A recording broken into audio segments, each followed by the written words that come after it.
You're going to hear an audio tape of Grandma Iole Banker, Grandma Iole Martina, and I'm going to show you photos of the family and people that seem like family, like our really good dear friend Priscilla there. And this photo was taken at the lake, I think in September of 2020, so about a month before Grandma Iole passed away. And she looks really good here, but I must call our attention to her mouth because it looks a little different than it, looked when she wasn't sick. So I noticed that it was a little bit difficult to pronounce certain words at the very end there, and I think that's because the infection got into her blood and, made it a little difficult. It affected some of the brain or some of the mouth muscles, I don't know. But yes, her talking was probably one of the first signs that something was wrong, and I definitely should have paid more attention to that. But I thought, well, maybe she's just tired and, just slurring her word a little bit, or, it's time to take a Xarelto blood thinner. But yeah, so if somebody has a change in their voice, I would highly recommend taking them to the doctor. And if it gets worse, take them back to the doctor. This is Priscilla at the lake and me at the lake. I think this was probably in the morning for fishing and camping day. We went the day after to see everybody, cooking their breakfast and, on the barbecues. It's the last picture that Grandma Iole and I took together at the lake. Priscilla took it. Again, you can see Grandma Iole's mouth. It's even kind of difficult to smile. You can see she's trying really hard to smile, but it's not coming naturally. It's difficult.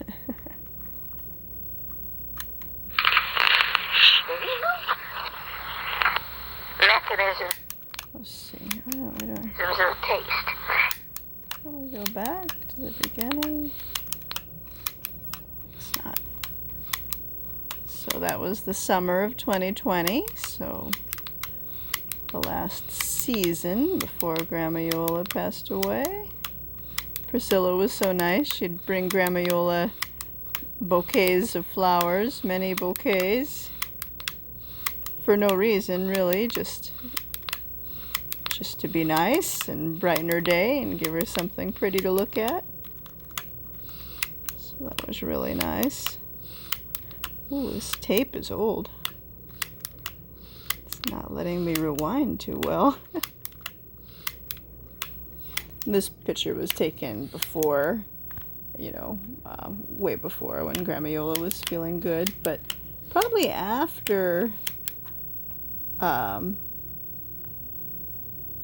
July of 2019, July of 2019, because I didn't know about those braces that go around the chest to hold somebody in their wheelchair better until after we had our accident.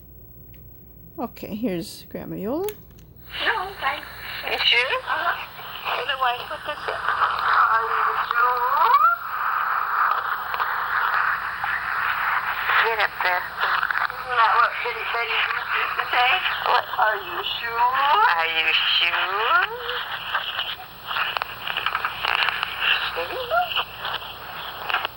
Mechanisms of taste. So yeah, that "Are you sure?" line is Betty Boop. I guess she would always say that. That's when I thought I had it all figured out. Look at me. And then everything I knew things weren't right. But anyways, looks like Grandma Iole was helping me study again in this tape. Here she is at Fosselman's Ice Cream in Alhambra.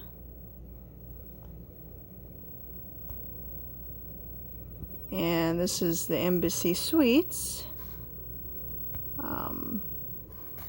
in Arcadia before they redid it. We liked it better when it was like this. So Christmas time. This was not the recent Christmas. Oh, excuse me. It's springtime right now, and I have been sneezing a lot today. So yeah, she used to wear that blue hat quite a while ago. You can see 5 years ago, probably.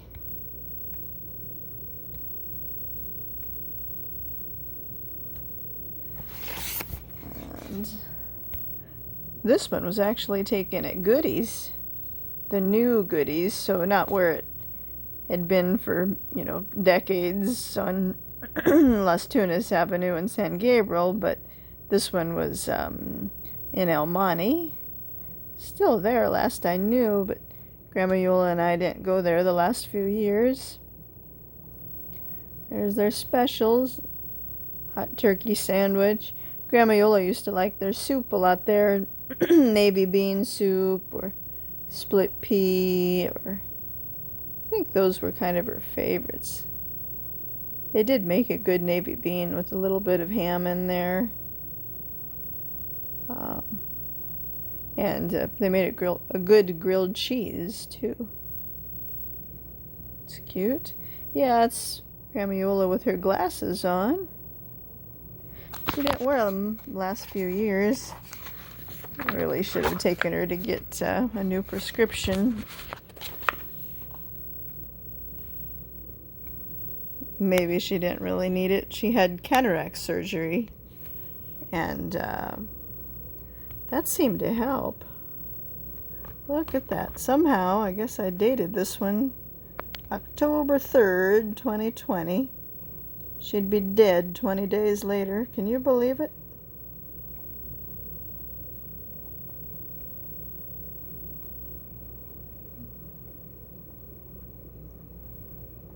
I don't think I'll ever get over it. Just, I knew she was not feeling so well. Maybe we needed to start working on it, but I didn't get around to it fast enough.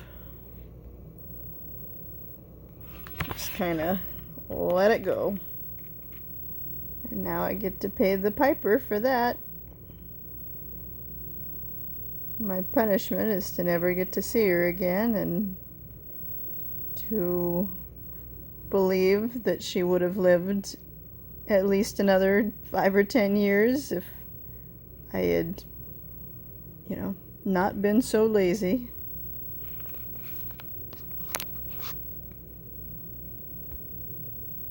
I mean, I was afraid to take her to the doctor during the pandemic.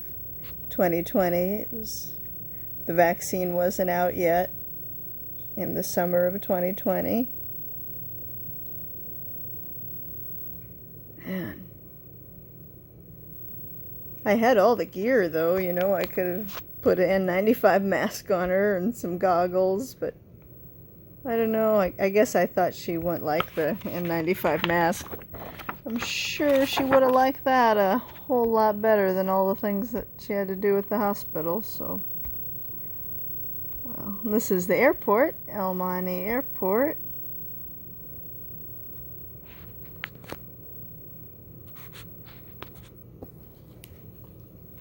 Not equally possible to raise a child to like certain bitter taste and dislike sweetness as it is to develop the opposite preference.